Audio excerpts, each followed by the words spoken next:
like I've lost all the purpose. I've got drive, but I don't know what I'm striving for. I've lost faith in myself. I feel like my husband's lost faith in me. I don't know what to do. So then I joined his mentorship, and we did some book studies. Were you in at that time? Yes. You might have been in at that time. I was in there when you were talking about you wanted to do midterm. I remember. Oh, he broke it down. Hey guys, welcome back to Journeys of Life podcast. I have Mrs. Katie French with me today. Hi Katie, how are you? Hi, I'm great. Thanks for having me on, Fatou. No, the pleasure's all mine. Okay, so Katie, please tell us, who is Katie French? Well, Katie French was born in England, northeast England, up by the Scottish border in a little town. Well, not smallish compared to American towns, called Newcastle upon Tyne. I lived there till I was about 20, and then I jetted off around the world traveling. I guess trying to find yourself and experience life, spreading your wings. I did some ski seasons and came back to work in London for many years. I'd read Rich Dad, Poor Dad. Always knew that I needed to invest in real estate. While I was living in London, I bought my first rental back in my hometown in Newcastle, a little condo, and rented it out.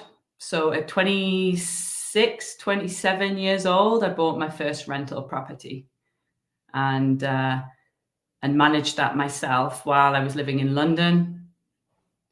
Did a little bit more traveling.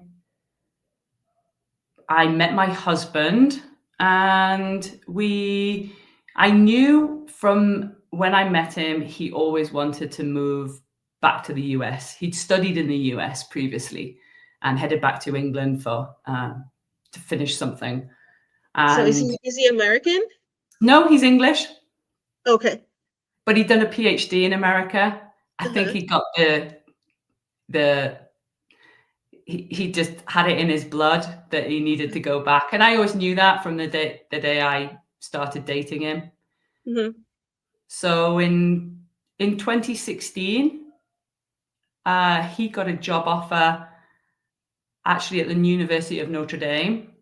And I was working in travel at the time, running my own travel franchise, and kind of sidestepped that to support him to follow his career. Okay. So did you guys move to the US at that time? We moved to the US in January 2016. Wow. Okay. So no kids by this time, right? It was just you and him? Yeah. No kids yet. Okay. So you moved to the US. How is there like a culture difference from the UK to the US? Like how is that for you? Yes, they're very culturally different in the US. And it's really funny because you can go to Europe and not speak the language, but know you are culturally similar as an English or a European. And then when you come to American, I guess I don't notice it, and I'm not sure whether I could define it properly now that I've been living here for 9 years. But when I first came, I mean, I used to message my friends pictures of things. I mean, just like your coffee, how you can walk around the grocery store with your coffee cup in your cart. That was brilliant. How you can, I don't know. Yeah, there was loads of kind of Americanisms, I would call them, when I first came to America. It's just the funny things that Americans do, or, not many people walk anywhere. And the Brits are known to walk everywhere because our country's so compact. So you live in a town and you walk to school, You can walk to the grocery store mostly. Right. You can go Right. and you can walk into town and go and get your clothes shopping. Hmm. And here it's so different. Wow. So you came and you were like, wow, this is different. You had to take a bus or ride the car, drive everywhere, especially if you're not in a big metro city area. It's hard. Like you need a car. That's another thing that I noticed. Like whenever I step out of New York, like there's no buses that run 24 hours. There's no trains that run 24 hours. So everything you have to drive or you need to Uber your way around town. So that was fun. So you enjoy like the little, you know, cart with the holders and everything. So all that stuff didn't exist. Yeah, so we moved to so it's South Bend, Indiana, where the University of Notre Dame is. Oh. We moved there middle of January. There was 3 foot of snow, Hmm. and we woke up the following morning super early because of jet lag, and we walked into town, and there was literally nothing in this town. It's such a small, sleepy town. There's no stores. It was literally like a couple of restaurants that were obviously closed because it was Sunday Hmm. morning. And I think we found a small Hilton hotel where we could get a coffee. And Hmm. that was it. There was literally nothing. And we looked at each other and we were like, oh my goodness, have we done the right thing? Right. Did you want to go back? Like, oh my God, It what was is just this? like, this is so different. This is very, very different. I can imagine. So wow, okay. So that's interesting. That was so how did you adjust? Like how long did it take you to adjust to the life here? Because I know you went from working and traveling to having to come to a different country and kind of having to figure yourself out while your husband was working. How was that adjustment for you? I mean, I'm a pretty social character, so Mm-hmm. I joined like running clubs and I got really stuck into whatever I could. There was a social scene there. On the weekends, we would travel up to, it was only like 45 minutes to the coast of Michigan, Lake Michigan, which has the Mm-hmm. most beautiful towns, quaint little towns. So we made the most of kind of where we were, and I feel like it was like heartland America. It was like real. It's got a lot of history to it, Michigan and Mm-hmm. Indiana. So it was amazing. We were only Okay. there for 15 months before my husband got a job in Las Vegas. So Okay. then we moved to the big city, which actually I really appreciate the time that we had Mm-hmm. experiencing life in Midwest America because I mean, Vegas is pretty new in terms of uh, when it was when it Yeah. was built, and it's pretty built up and very cosmopolitan. People come from all over. People come from all over the world. Right. It was a lot more small town in Indiana, and it was nice to experience. But I'm not sure how much I could have lasted with 2 kids and like a 7 month winter. Okay. So you guys moved to Las Vegas. I know that's where you currently are, so you still there, right? I am, Okay. yeah. So how was your transition? I guess Las Vegas would have been more similar to London, right? The city or no? How was that for you? Yeah, I mean, the residential areas are like completely separate. I mean, not completely separated. I mean, you don't feel like you're in Las Vegas. Everybody thinks about Las Vegas as the strip casino of Mm-hmm. Yes. casinos, and it's It's not. It's got the most not. beautiful neighborhoods. We've got the Red Rock Mountains that you can go hiking in, which is like 3 miles from my doorstep. Mhm. Um, it's beautiful. I moved here 30 weeks pregnant. So I didn't go out to experience Vegas like most 30-year-olds would. Mhm. And yeah, but I loved it. I loved Okay. it. I love the vibe. I love the heat. I love The the heat. neighborhoods, and I love the hiking. I love the Mhm. outdoors. Okay, cool. So you came pregnant. So how is that transition to motherhood? Like, okay, I know you have how many kids do you have? I have two now who You have two are, babies. yeah, I have two babies who are now 7 and 4 turning 5 in 2 days. Oh my God. Oh, happy early birthday to her. I That's awesome. know. So how are you dealing with motherhood and because you weren't working at that time, right? So when did you decide, okay, I wanna venture into either a job or a business, like, because it's not easy. Yeah, so when I had my second child, I mean, my goal in life, I always knew that my purpose was to reproduce and be a mom. I Hmm. always knew that. So it was I felt very grateful to be where we were and be able Hmm. to spend the time having the children and being around them. It was when I had my second child, um, and I knew I wanted to start a business. I Okay. While I was still nursing her and, sitting around a lot while she was newborn baby, Hmm. I I learned a lot about doing an e-commerce business. So I set up an e-commerce business. Yes. I'll not go into the ins and outs of that, but I produced two product lines. I produced one product line and got two batches of it. And both batches, there was a failure of just one way or the other. That's They, okay. That's okay. it's You showed okay. me. That's okay. And I loved it. You took the initiative, like you were selling FBA. You started Yeah. your own brand, even if it failed. That was your first step, like, okay, I started something, right? But it I mean, wasn't I for you. never say for me, you seek failure now. I'm not scared of it at all. I'm not feared Yes. by it because Yes. you've got such a steep learning curve from doing anything like that. I learned Yes. so much about marketing. I mean, I became an absolute whiz on Canva and like I learned so Yes. much about social media because you have to promote your brand. Yes. Uh, Ads. You have to run ads, right? yeah, all of that. Yes. And that, oh my goodness, Amazon is a minefield. I literally it ate up all my profit. I was doing lots of things wrong. Lots of things wrong and didn't master it. And it I see it as like a slight failure, but it's okay. I didn't lose too That is much. okay. That's the It's thing with okay. Amazon. Like every time you see the sellers and they show you big numbers, oh, I'm making $1 million on Amazon. How much profit did you walk away with? Yeah, Like less than exactly. 100,000. Like I'm pretty sure. That's how Yeah, Amazon is. Because yeah. you have to run the ads, you have to pay for fees, right?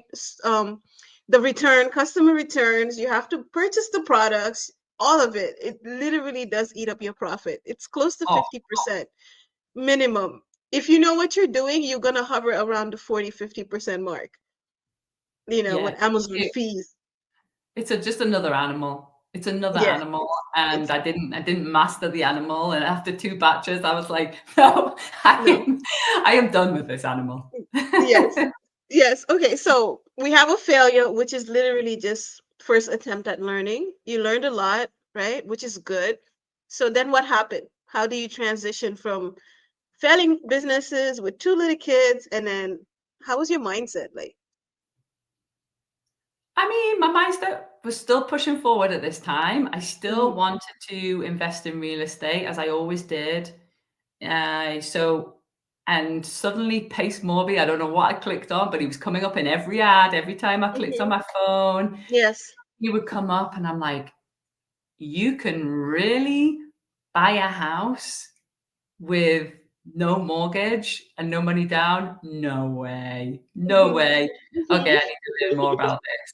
Mhm. So I joined Pace Morby's mentorship, Mhm. and I learned so much, but it's not only about the learning, it is about the community.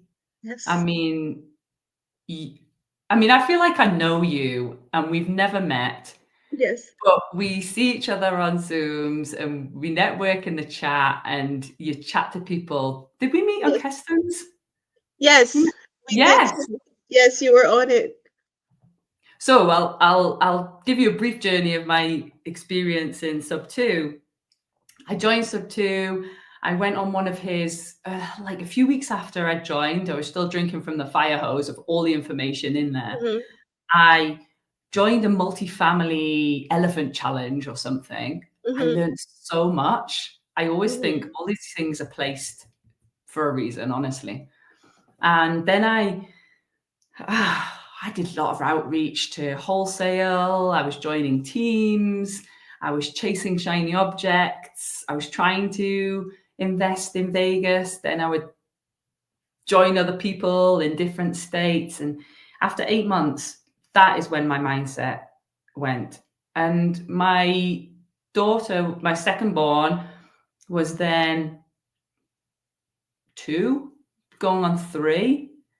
And it was time, I'd done 5 years, 6 years of babies, and Nurturing, I yes. need I needed more for my mind, and I needed more, and I also knew that it was time to start, really doing something, and I've told actually, so I joined Keston Glasgow's Mindset Zoom because at that time I felt a bit I felt I mean, I don't know how to describe it. I feel like my husband had lost faith in me, and Mhm. that's what really, really destroyed me. Okay, It we have to go deeper into that. What do you mean? Was it like, did you well, say something you were going to do and you haven't, or what made you feel like that? it's an investment to get into a mentorship, Yes. so I paid for the investment to get into the mentorship, knowing that I am gonna make this work, Mhm. trying every avenue, probably chasing too many shiny objects and not focusing. Mhm. I was also, because I had a 2, 3-year-old, I was also paying for a couple of days childcare per week, just on a casual basis, so I could really focus a couple of days a week. Mhm. So, the money was going out, but the money wasn't coming in. Right. And and it kind of got to the stage where he didn't say it in so many words, he didn't need to, because You felt your it. life. Yes. Just the look. It's just the look. Like, "Oh, oh, Frankie was at the sitters today, was she? Mhm. Okay. No money in, Oh. money out." And it's like, "Oh, okay." Maybe it was me being sensitive, but I was kinda crushed, I hadn't made it. I wasn't bringing any money. And then I went on to one of the Zooms, which Keston was on, who, for anybody who doesn't know, Keston Glasgow is an amazing mindset coach. And he was talking, oh my goodness, it was as if he was talking to me, but I'd not met him. I'd just sat on these Zooms. I'm Mhm. like, I need to talk to this guy. And after the Mhm. Zoom, I texted him, and he picked up the phone and called me. And I'm literally in tears. I was so down in myself.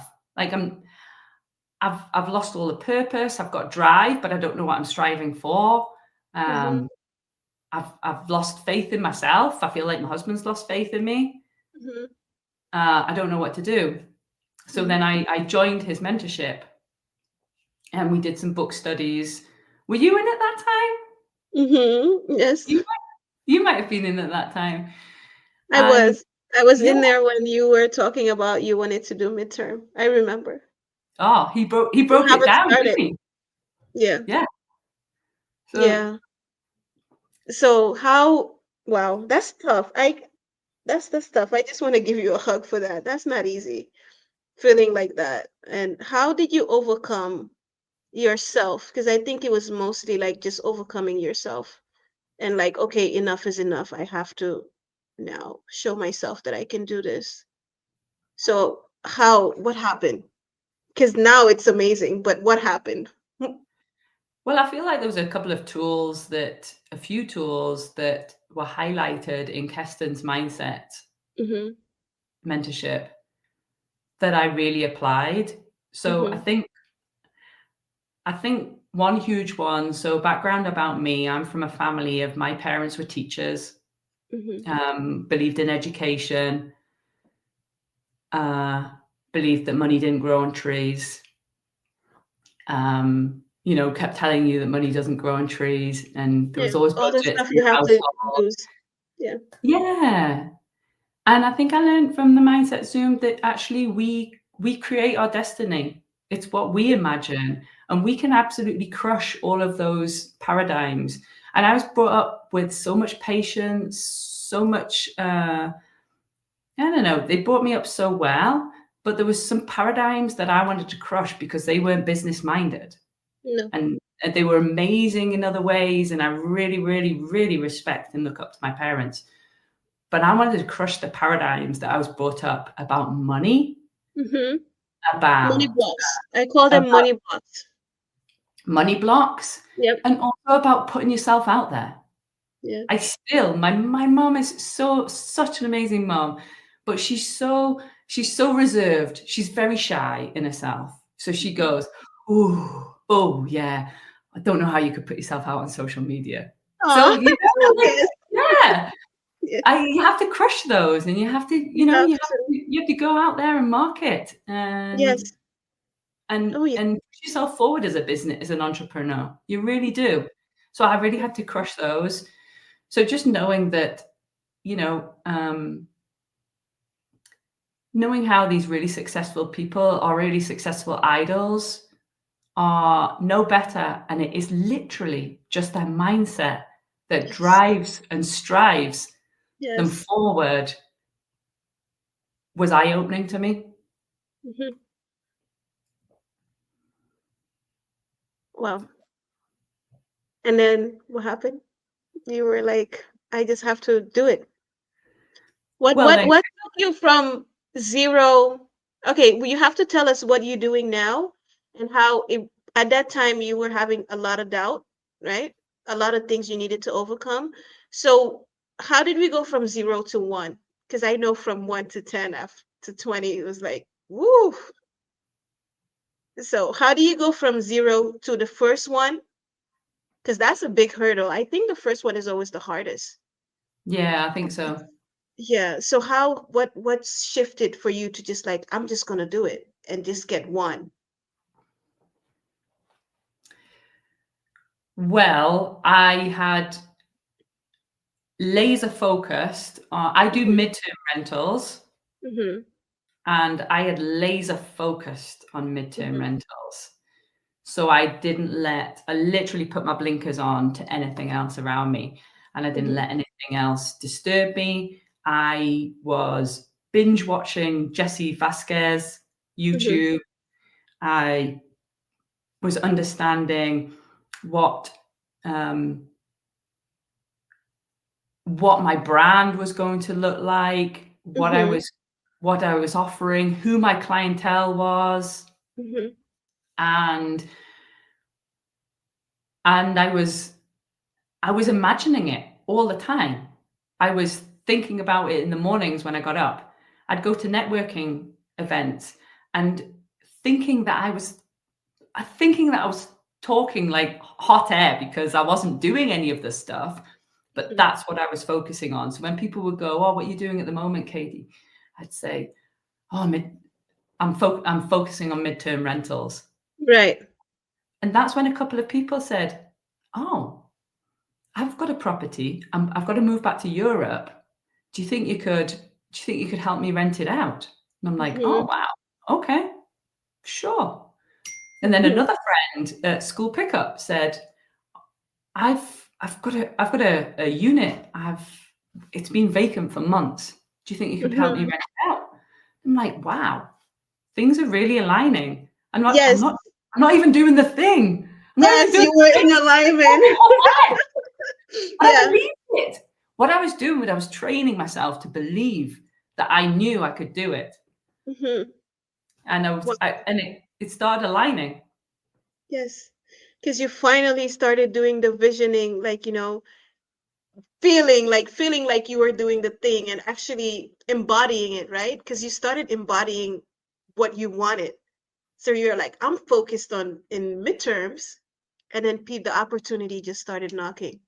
Wow, 100%. Yeah. amazing. So you get one like that, and then a second one like that, and then now how many do you have? And Yes. So Well, it was funny because we were in accountability. I don't know whether you were in accountability groups then, but we were in accountability groups in Mm-hmm. Keston's mindset.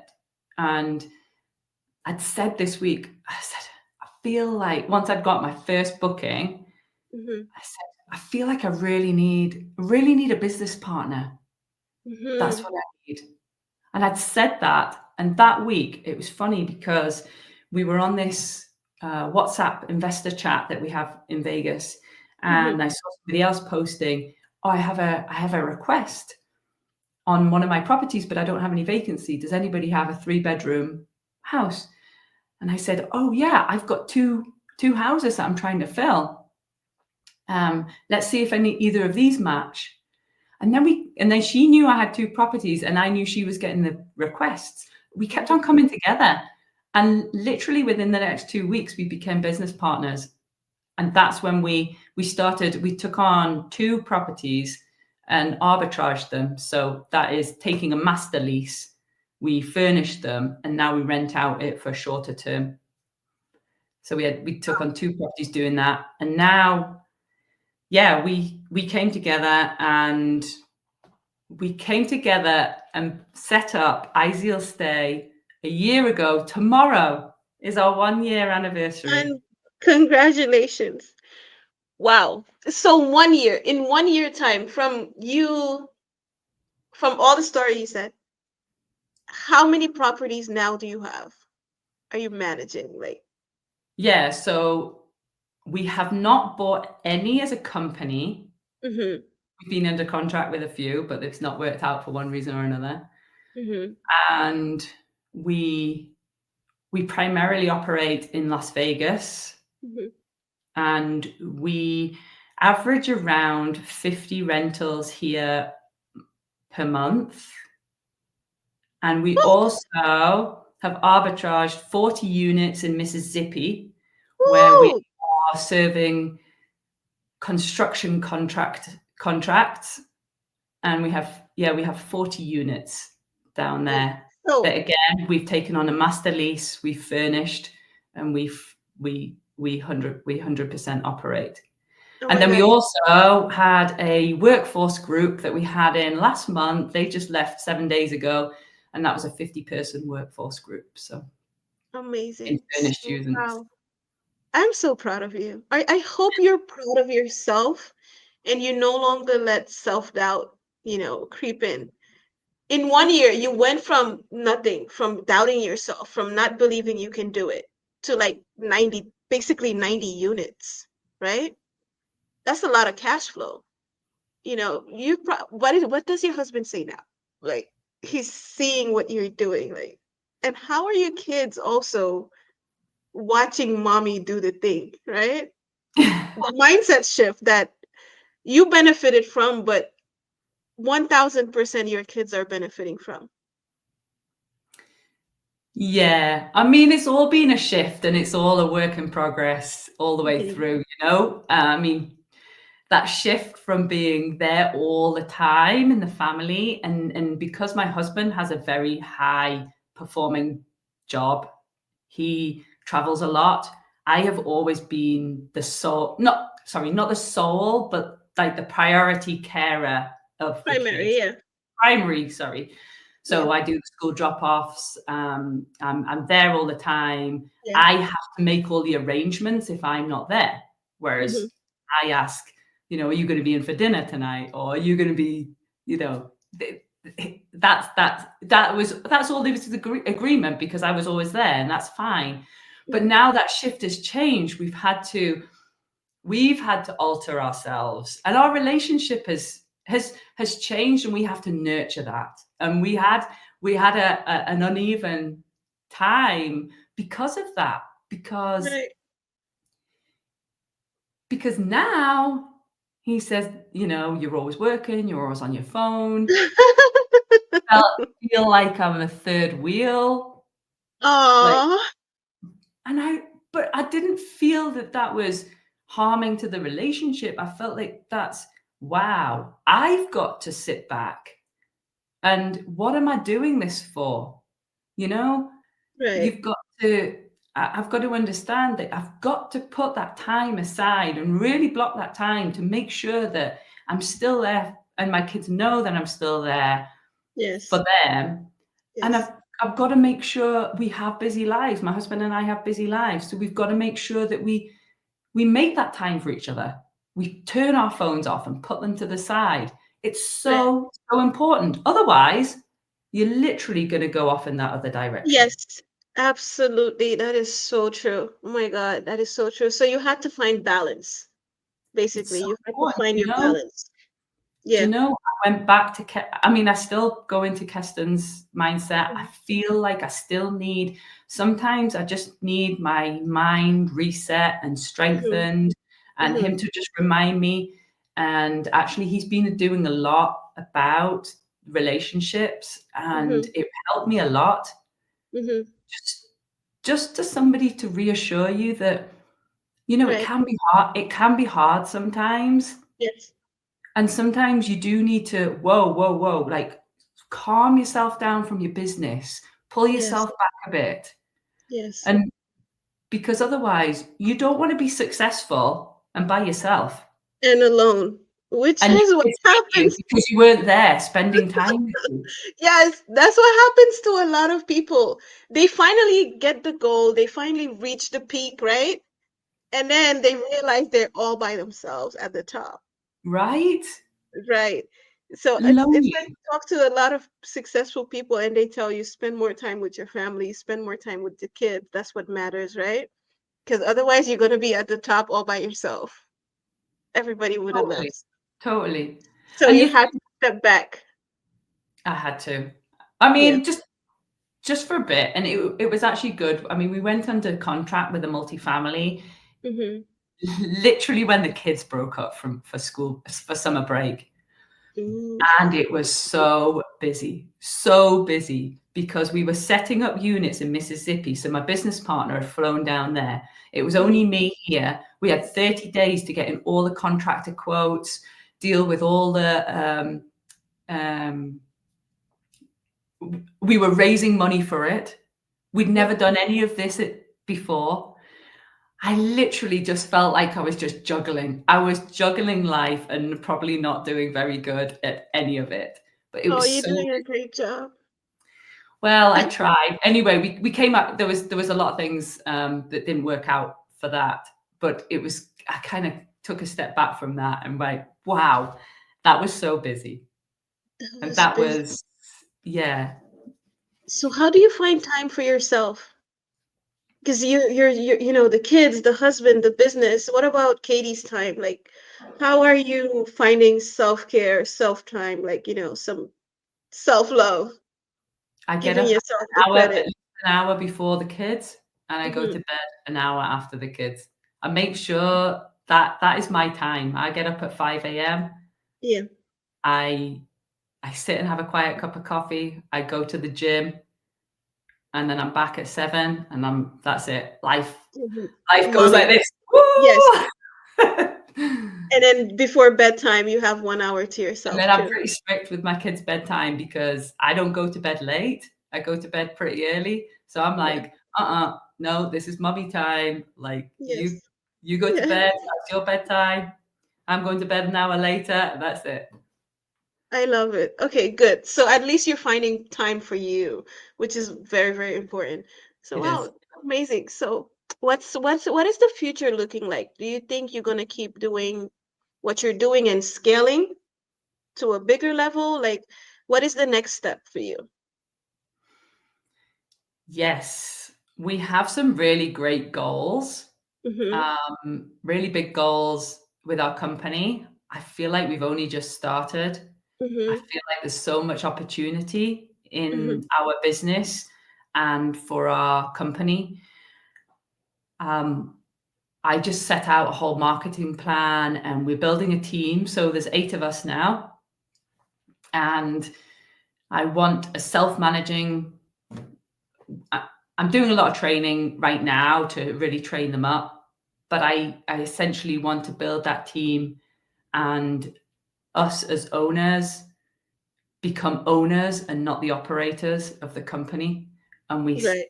we carry on scaling. So we're in Las Vegas, and then we have construction contracts in Mississippi for at least 5 years down there. Mm-hmm. In Las Vegas, there's so much opportunity. We've only just started here, so there's still so many companies that I would really like to be able to serve here. But also, as we build our client base, I would like to grow with them. So if a client was here, then they had a hub in Dallas, say, we would set up there. Mm-hmm. We might be expanding to Atlanta soon Mm-hmm. because of another client. I love Uh, it. but I don't just want to say, oh, I can do housing everywhere, because we don't know the city. Right. I would partner with somebody who knows the city, who is boots on the Mm-hmm. ground, because something really, really good and really how we grow is about our brand standard and our personalized service. Mm-hmm. If there's something wrong, or if we need something, we have teams here. We can go out and visit the guest, and Mm-hmm. it goes a long way. Wow. What a story. Thank you. I love this so much for you. Like I remember you sitting there, like I remember the time you were doubting yourself, and then from then it just escalated, and I'm like, I love this for her so much. And I didn't know how big you got in such a short time. This is amazing. This is amazing. And wait, Katie, you have your own podcast talking about midterms coming up, right? Coming up. Yes. Anybody who wants to learn about what she's doing, check the link in the description so you can follow her, because this is amazing. From 0 to 90 in 1 year. Absolutely amazing. Lots of cash flow and lots of expanding. More success to you, Katie. I'm proud of you. Oh, thanks, Fatu. Thanks for Yeah. having me on. I appreciate No, you. thank you. All right, guys, please like, share, subscribe. Um, new podcast every week.